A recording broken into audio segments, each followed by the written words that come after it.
안녕하세요. 텐톡입니다. 저는 결혼 생활 20년에 아이 5인 엄마잖아요. 20년이 짧지는 않죠. 길죠. 그리고 제가 서울에 올라온 것까지 다 계산하면 제가 27년 정도 타지 생활을 한 거거든요. 고향을 떠나서. 27년 중에 제 생애 지상에서 살아본 게 딱 5년이에요. 최근이죠. 최근 5년. 아주 최근 5년. 최근 5년을 빼고 거의 다 반지 하나 지하에서 살았습니다. 그래서 반지 하나 지하의 장단점을 잘 알고 있죠. 반지 하나 지하는 좋은 점도 있어요. 두 가지. 두 가지는 정말 좋아요. 지하니까 밑에 아무도 없잖아요. 그래서 정말 팡팍 뛰어도 된다. 물론 지하 없는 1층에서 뛰고 싶지만 아무튼 지하니까 장점은 찾아봐야 될 거 아니겠어요. 밑에 아무도 없어요. 그래서 막 뛰어도 돼요.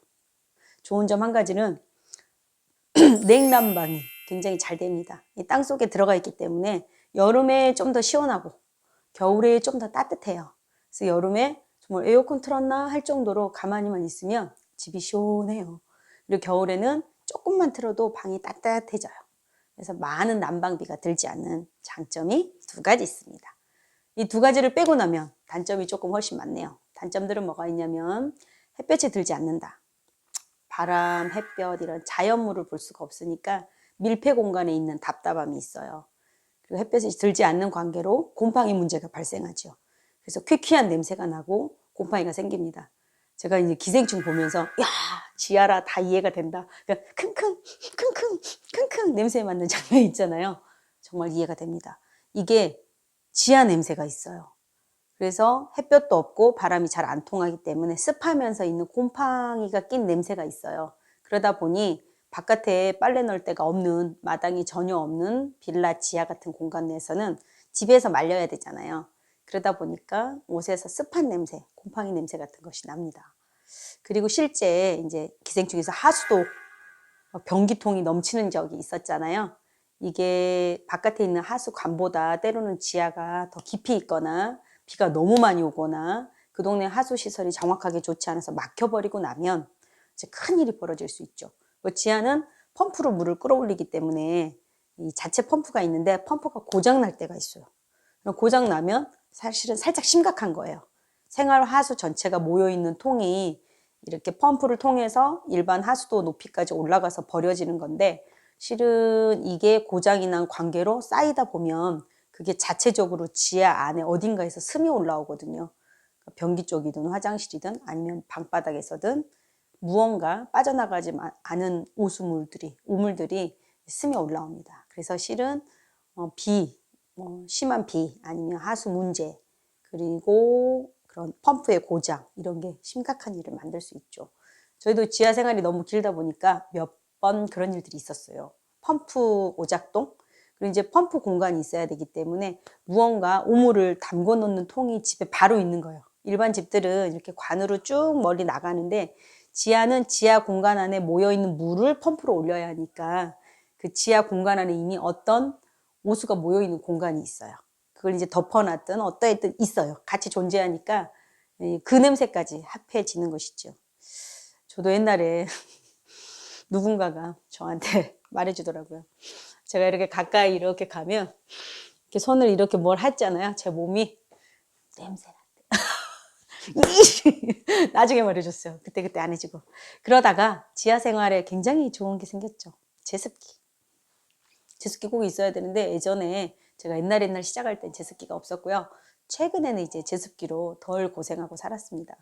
그리고 지하에는 또 이렇게 햇볕이 없고 습하기 때문에 생기는 큰 문제가 하나 있는데 곰팡이요.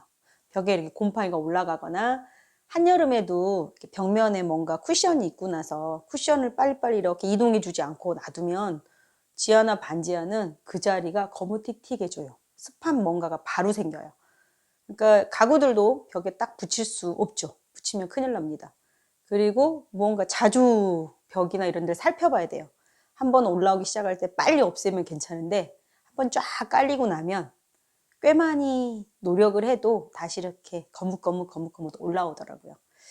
저는 둘째 키울 때 정말 곰팡이가 얇게 이렇게 끼는 곰팡이가 아니라요. 이끼처럼 정말 센치가 있는 곰팡이가 낀 적도 있었어요. 그 곰팡이는 제가 세상에서 제일 깜짝 놀란 곰팡이에요. 그 곰팡이는 놀라웠어요.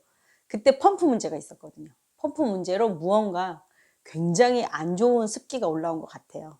펌프 문제로 이제 다 못 나가고 일시적으로 이 안에 한번 넘친 것 같아요. 그러다 보니 곰팡이가 일반 곰팡이가 아니더라고요. 그 집은 유리창도 자그마게라도 있었는데 처리가 안 됐습니다. 그래서 둘째 갓난쟁이일 때 아주 이끼 낀 곰팡이랑 함께 제거하고 또 생기고 제거하고 또 생기고 하면서 여름을 난 적이 있어요. 이렇게 지하에는 많은 문제들이 있는데요. 제 인생에 지하집 중에 가장 슬픈 이야기가 있어요. 이거는 제가 아이들 키우면서 뭔가 이렇게 돈이나 이런 걸로 한탄하는 형은 아니거든요. 마음의 행복이 중요하다, 존재가 중요하다, 여기에 저를 걸어보려고 하니까 돈 하나에 막 많이 무너지고 흔들리고 이러진 않는데, 제가 지하에 살았을 때도 곰팡이가 올라와도 닦으면서 그냥 웃었던 형인데, 한 번은 제가 지하에 살면서 거의 분노에 찬 적이 있어요. 분노, 이상하! 뭐 이런 적이 있었어요. 뭐였냐면, 제가 셋째를 낳았을 때 지하 원룸에 살았는데요. 그것도 실은 원룸도 이제 애 낳을 때 얻은 거예요. 그 교회 교육관에 지하에 이렇게 이불 피고 살았어요. 텐트 쳐놓고 막 추워서. 그랬는데 아이가 배불러 와서 얻은 거죠. 원룸 하나를.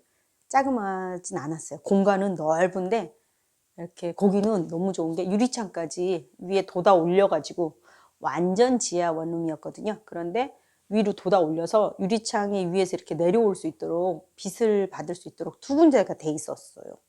너무너무 좋았어요. 그래서 아기를 여기서 낳다니 너무 좋다 그러고 있었거든요. 슬픈 일이 하나 있었어요. 이건 제가 두고두고 슬퍼한 일이에요. 지금도 너무 슬펐어요. 그 생각하면 지금도 화가 나요. 그래서 저는 지하에 사는 사람들을 위해서 모든 분들, 특히 차를 가지신 분들한테 이걸 부탁하고 싶습니다. 뭐냐면 차가 이렇게 주차를 할 때요, 배기가스가 지하로 이제 흘러 들어오는 거예요. 아이를 젖을 먹이고 있었는데 유리창이 저쪽 끝인데요.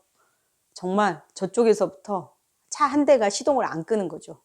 출발할 때든 들어올 때든 안 끄는 거예요. 아무튼 안 끄면 이게 잠깐 빨리 끄면 저쪽에 좀 들어오다가도 멈추는데, 너무 길게 10여 분 넘게 틀어놓으면 얘가 배기가스가 넘쳐서 우리 집에 꽉 찼는데, 유리창에서 가장 멀리 있는 저 있는 벽까지 배기가스 냄새가 온 거예요.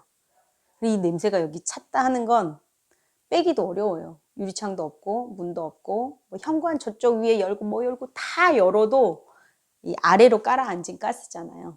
정말 빠지기 힘듭니다. 내 신생아 한두 달밖에 안 된 애가 배기가스가 흘러내리는 그곳에 있었을 때 제가 애 안고 빨리 나오긴 나왔죠. 나왔는데 굉장히 속상했어요. 그리고 보니까 그런 일이 종종 있더라고요. 아주 자주는 아닌데 이 시동을 늦게 끄시는 분들이 있어요. 정말 슬픈 일이에요. 내가 거기에 글을 써서 붙이냐 마냐 막 고민하고 쓴다 그랬다가 안 쓴다 그랬다가 우리 남편이 쓰지 마라 그랬다가 막 그랬거든요. 지금 생각하면 쓸 걸 그랬어요. 제가 그때 너무 대충 살았어요, 인생을. 지금의 저면 바로 씁니다. 딱 한 번 냄새 맡자마자 써요. 그런데 그때 저는 안타까워하면서도 누구에게 그런 싫은 소리 하는 게 좀 싫어가지고 못했어요. 그래서 여러분, 차 가지신 모든 분들, 지하에 입구에 유리창이 있는 집들이 있거든요. 거기서는 도착하자마자 시동을 빨리 꺼주셔야 돼요. 시동이 오래 걸리거나 특히 겨울에도 이제 차가운 상태에서 차를 타시지 않으니까 뭐 차가 예열대라고 좀 켜놓잖아요. 그러면 켜진 상태에서 살짝 앞으로 가서 차가 쌩쌩 다니는 거 아니시면 조금 가서 위치를 바꿔서 예열하셔도 좋을 것 같아요. 정말 그 자리는 정말 지하에 있는 그 생명과 같은 그 유리창에 매연이 들어가면 안 됩니다. 그리고 안 빠집니다. 그래서 저는 지금도 어디 가서 주차하고 이럴 때 지하 유리창 있는 쪽에 주차하지 않아요. 피해서 딴 데다 해요. 그리고 혹여나 진짜 딱 그 자리밖에 없어서 해야 된다, 그럼 들어가자마자 탁 꺼요. 빨리 확 도착도 안 했는데 막 시동을 이렇게 팍 끄는데, 지하에 살았던 제 서름이 그거 하나 있습니다. 지하의 장단점인데요. 요즘 아이들이 아파트 단지가 어디냐, 어느 쪽 아이냐, 몇 평 쪽 집 애냐, 이것 갖고 편에 갈라지고 싸운다는 이야기는 너무나 슬픈 이야기입니다. 이거는 실은 인간이 사는 세상에서 있어서는 안 될 이야기인데 너무나 현저하게 이런 이야기가 계속 반복된다는 것은 슬픈 일이에요. 아이들은 정말 어른보다도 더 꿈꿀 때잖아요. 어른들은 돈도 모으고 또 돈이 있고 없음에 따라 자기 존재감이 막 흔들리기 때문에 갈등도 하면서 자기를 찾아가야 된다면 아이들은 새싹처럼 자랄 때인데 그때 인간됨을 배우기 전에 돈의 경중이나 아니면 능력의 경중으로 아이들이 이렇게 막 갈라지고 무언가 우월해지고 무언가 또 비열해지고 이런 것은 굉장히 슬픈 일입니다. 근데 그 아이들도 엄마 아빠한테 듣는 거거든요. 여러분, 저는 조금 돈 없이 살아왔고 지금도 아직 돈이 별로 없지만 제 사람됨이 좋아진다면 돈은 세끼 먹고 사는 것 중에 하나라고 생각해요. 그리고 자식이 있기 때문에 자식 입에 밥 들어가는 그 재미, 자식이 뭐 꼭 필요한 거 있을 때 사줄 수 있는 그 재미는 너무 좋죠.